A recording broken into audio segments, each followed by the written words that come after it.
हुए।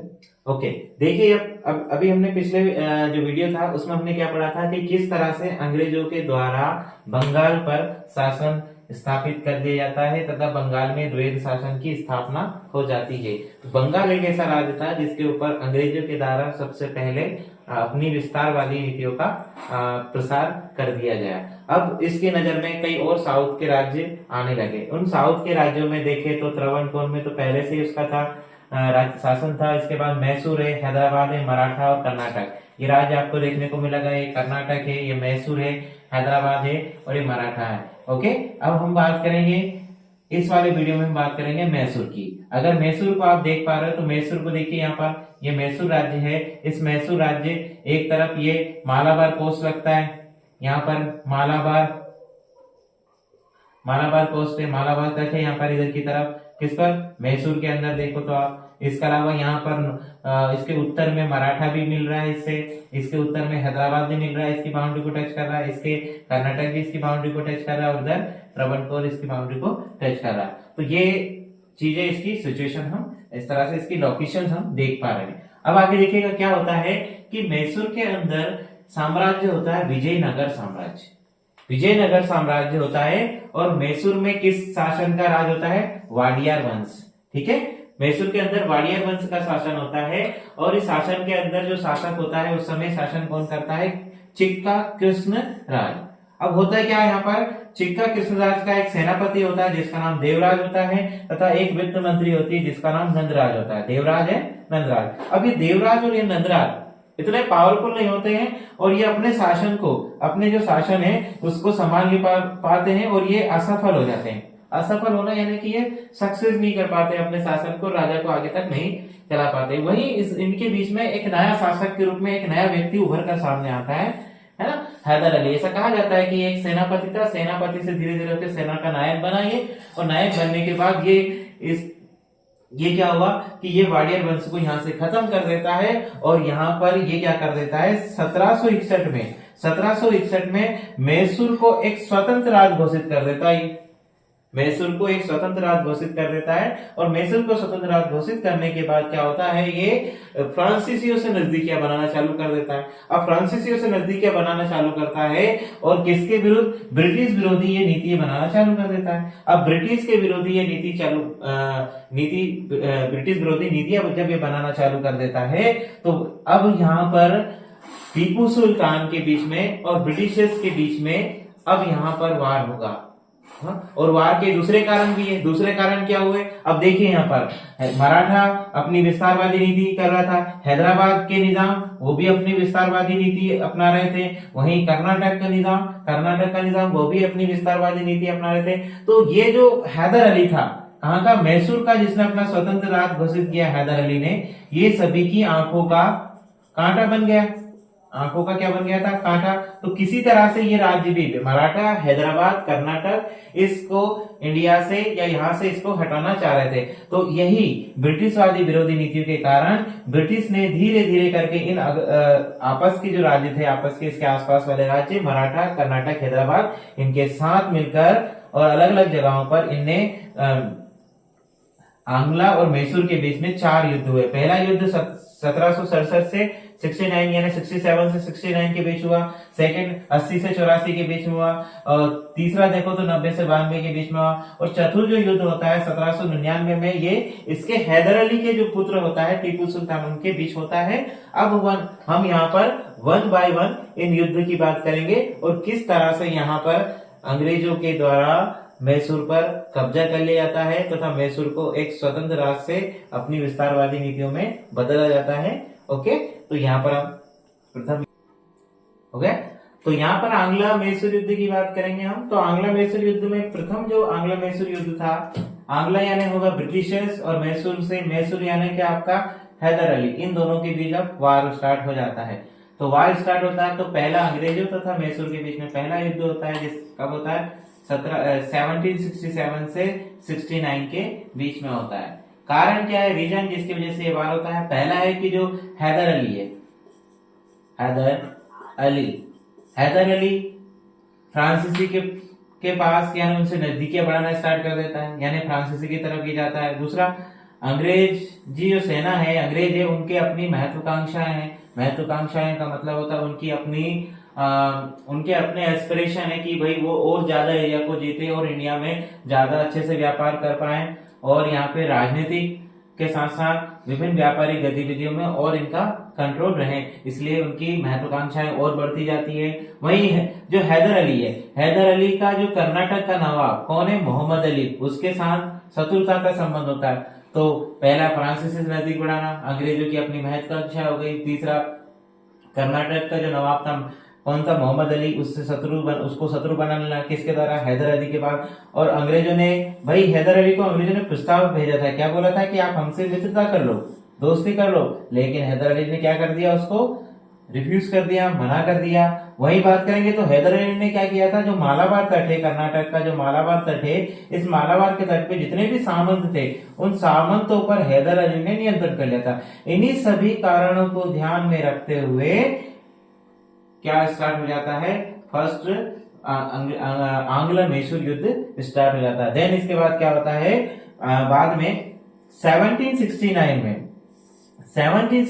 में ये युद्ध समाप्त हो जाता है, और समाप्त होने के बाद इसके कुछ परिणाम आते हैं, और इस परिणाम में देखेंगे तो इनके अंग्रेजों के बीच में और हैदर अली के बीच में एक संधि की गई। संधि का नाम था मद्रास की संधि, 1769 में की गई थी। और इसमें क्या निर्णय लिया गया कि हैदर अली ने द्वारा जितने भी विजित क्षेत्र हैं, जो जीते गए क्षेत्र उनको वापस करेंगे, और दोनों के बीच में समझौता हुआ, किसके बीच में, हैदर अली के बीच में और आंग्रे यानी ब्रिटिशर्स के बीच में, कि अगर कोई बाहरी आक्रमण अपने राज्य में कोई बाहरी आक्रमण है ना, कोई भी बाहरी व्यक्ति या बाहरी शक्ति अपने राज्य में आक्रमण करेगी तो दोनों एक दूसरे की क्या करेंगे, मदद करेंगे। अब होता क्या है, इस तरह से पहला युद्ध जो है इनके बीच का समाप्त हो जाता है। लेकिन कुछ समय बाद, कुछ ही समय बाद एक नया युद्ध चालू हो जाता है। 1780 से लेकर 84 के बीच में ये युद्ध चलता है। 1780 से लेकर 84 के बीच में युद्ध चला है। कारण क्या है इसका, पहला कारण अगर हम बात करें इसमें, तो आप देख सकते हो यहाँ पर अंग्रेजों ने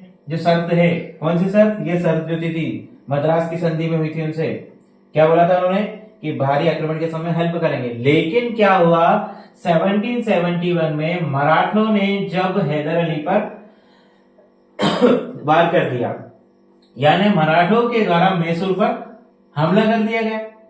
अब हमला करने के बाद क्या हुआ, है ना, हमला किया कि 17 में मराठों ने मैसूर पर हमला किया, तो इससे मद्रास की संधि का उल्लंघन हुआ। उल्लंघन कैसे हुआ कि अंग्रेजों ने आए नहीं है, अंग्रेज उसकी हेल्प करने नहीं आए, तो इससे ये गुस्सा हो गया, कौन, हैदर अली। अब बाद में क्या होता है, जैसे ही बात आगे बढ़ती है, आगे बढ़ने के बाद क्या होता है, अंग्रेजों का माही एक जगह है ना, जो किसकी बस्ती थी, फ्रांसीसी बस्ती थी, और ये कहाँ आती थी, ये आती थी मैसूर के अंदर, जो कि आज कर्नाटक बोल सकते हैं, तो मैसूर के अंदर आती थी। इस पर अधिकार कर लिया किसने, अंग्रेजों ने, तो इससे और नाराज हो गया।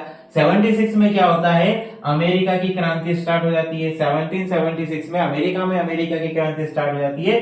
तो फ्रांस, वही अमेरिका में विश्व स्तर पर देखें तो अमेरिका के बीच में और फ्रांस के बीच में क्या हो जाता है, तनाव बढ़ जाता है, और इस तरह से भारत के अंदर मैसूर युद्ध स्टार्ट हो जाता है। खास वजह रही है फ्रांस और अमेरिका के बीच में। अभी और देखिएगा तो यहाँ पर हमको क्या देखेंगे कि अब धीरे धीरे करके अंग्रेज, भाई हैदर अली को फिर से इसमें गुट बनाना पड़ेगा। हैदर अली को क्या करना होगा, यहाँ पर अपना एक गुट बनाना पड़ेगा ताकि वो अंग्रेजों से लड़ पाए। तो यहीं पे देखिए मराठों, मैसूर और निजाम, हैदर अली ने क्या किया, मराठा से संधि कर ली, फिर मैसूर से संधि कर ली और निजामों से संधि कर ली, कर एक गुट बना लिया, जिसको बोला गया त्रिगुट बनाया गया। किसके द्वारा, मराठों के द्वारा बनाया गया। अब होता क्या है,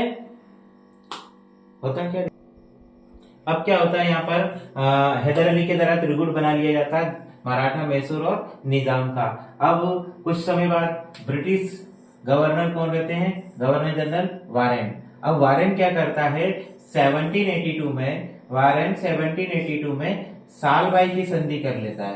सालबाई की संधि किसके साथ करता है, निजाम के साथ और मराठों के साथ। तो जो हैदर अली के द्वारा बनाया गया त्रिगुट है, उसको वारेन क्या कर देता है, ब्रेक डाउन कर देता है, तोड़ देता है। किसकी, कौन सी संधि से, सालबाई की संधि से। और उसी समय उसका 1780 और 84 के बीच में वही क्या होता है, हैदर अली की क्या हो जाती है, मृत्यु, यानी हैदर अली मर जाता है, हैदर अली एक्सपायर हो जाता है। उसके बाद उसका पुत्र टीपू सुल्तान आता है और टीपू सुल्तान उस युद्ध को क्या करता है, जारी रखता है। और फाइनल में इसका एक परिणाम क्या देखने को मिलता है, जो मैकर्टनी है वहां का ब्रिटिश मद्रास का जो ब्रिटिशर्स है मैकर्टनी, उसके द्वारा मंगलोर की संधि की जाती है 1784 में, और इसी के साथ युद्ध है उसको विराम कर दिया जाता है, समाप्त कर दिया जाता है। उसके बाद टीपू और अंग्रेजों के बीच में कुछ समझौते होते हैं। पहला समझौता तो ये होता है कि दोनों के बीच में व्यापारिक अधिकार,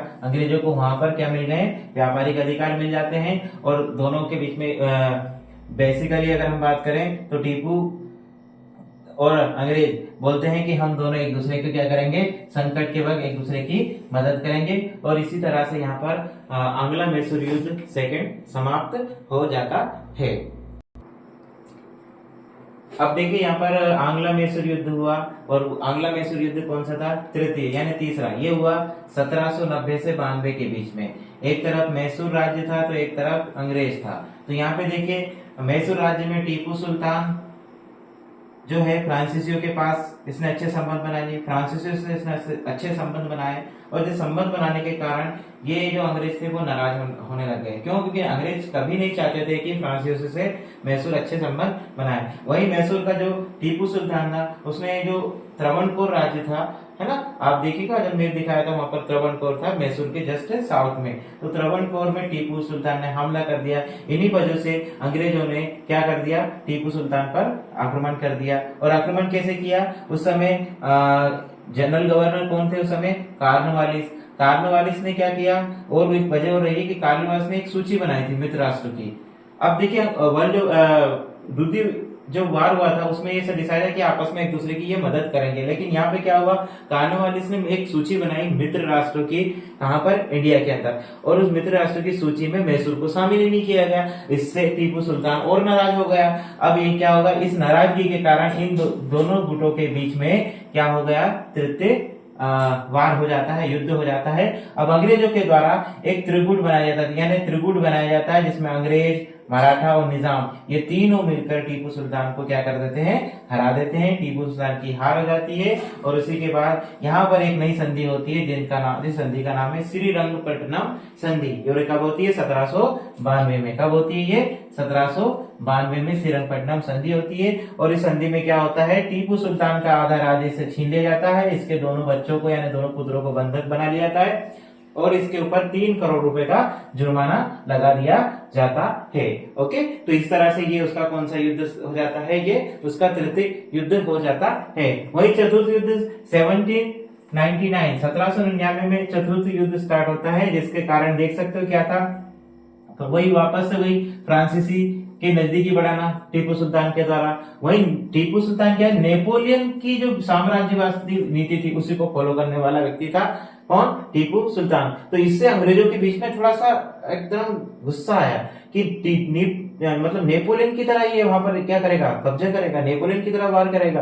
तो अंग्रेजों में उस समय गवर्नर जनरल कौन थे, वेलेजली साहब। तो वेलेजली ने क्या कि नेपोलियन का डर इनको भी बहुत ज्यादा था। तो वेलेजली ने क्या करा कि वो नेपोलियन से जितने भी लोग संबंध रखने वाले थे उन सभी लोगों को ये यहाँ से खत्म करने वाले थे। कौन, अंग्रेज। तो उन्होंने क्या किया, यहाँ पर फ्रांसीसी को खत्म करने के लिए अंग्रेज मैसूर के साथ इन्होंने युद्ध किया। मैसूर के साथ क्यों, क्योंकि मैसूर के टीपू सुल्तान से संबंध बनाए रखा था किसने, फ्रांसीसियों में। और इसी तरह से यहाँ पर मैसूर और अंग्रेज के बीच में और फ्रांसिस के टारगेट थे।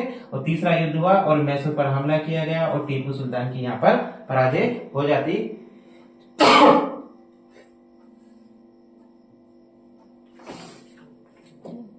तो इस तरह से मैसूर का यहाँ पर चतुर्थ जो युद्ध है वो समाप्ति की कगार पे रहता है। इसमें क्या हो जाता है, मैसूर पर हमला से टीपू सुल्तान की पराजय हो जाती है। और इसके बाद अंग्रेजों के द्वारा वाडियर वंश जो शुरुआत में हैदर अली के समय वंश था, उस वंश को वापस यहाँ पर उसका 2 वर्षीय पुत्र को यहाँ पर राजा बना दिया जाता है। और राजा बना दिया जाता है और उसका नाम रहता है कृष्ण राज नाम रहता है उसका। और उसी के साथ 2 वर्षीय पुत्र के साथ ये क्या सहायक संधि कर लेते हैं। और इसी के साथ यहाँ पर मैसूर के ऊपर भी अंग्रेजों का राज्य स्थापित हो जाता है। तो वही हम बात करेंगे टीपू सुल्तान के बारे में। तो टीपू सुल्तान के बारे में ऐसा कहा जाता है कि टीपू सुल्तान खुद को एक फ्रांसीसी जो संगठन था जिसका नाम था जैकोबिन क्लब का सदस्य बताता है यहाँ पर। वही राजधानी श्रीरंगपट्टनम को में ये इसने एक वृक्ष लगाया था जिसको इसने स्वतंत्रता का वृक्ष बोला। वहीं ये इसने क्या किया था कि यूरोपियन पद्धति से सेना को प्रशिक्षण दिलाया था, कहां पर, अपने राज्य के अंदर। वहीं भारत का प्रथम ऐसा शासक था जिसने आर्थिक शक्ति को या सैनिक शक्ति और व्यापारिक शक्ति में बदला था। अच्छा, इसका ये कहना था टीपू सुल्तान के बारे में, ऐसा कहा जाता है कि टीपू सुल्तान कभी सीधे से बैठा ही नहीं है, हर समय अंग्रेजों से लड़ता रहता था। तो उसने एक ऐसा कहा था कि भेड़ की तरह लंबी जिंदगी जीने से तो अच्छा है कि शेर की तरह जीना। ओके, थैंक यू, धन्यवाद। अब